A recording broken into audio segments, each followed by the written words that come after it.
દાંતા તાલુકાના પાડલિયા ગામે કે જે અંબાજીથી આશરે 12 કિલોમીટર દૂર આવેલું છે, ત્યાં સર્વે નંબર 9 કે જે ફોરેસ્ટ વિભાગની જગ્યા છે, ત્યાં સવારે 8:30 વાગે અંદાજિત નર્સરી અને પ્લાન્ટેશનની કામગીરી ચાલી રહી હતી.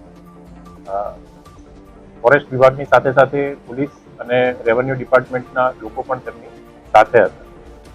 અંદાજિત 2:30 વાગ્યાના સમયગાળે 500 કરતાં પણ વધારે જે લોકોનું ટોળું છે એમને એક પૂર્વ આયોજિત રીતે કહી શકાય એવો પથ્થર, ગોફણ અને તીર કામઠાથી હુમલો કર્યો છે.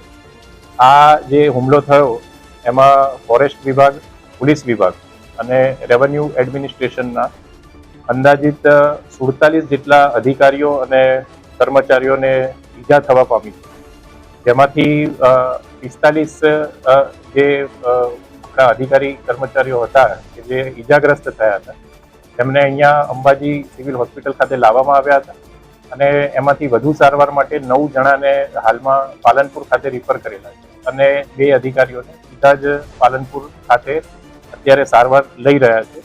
તમામ જે ઘાયલ કર્મચારીઓ છે, અધિકારીઓ છે એ હાલમાં સારવાર હેઠળ છે અને તમામની જે હાલત છે, તમામની જે પરિસ્થિતિ છે એ હાલમાં સ્ટેબલ છે.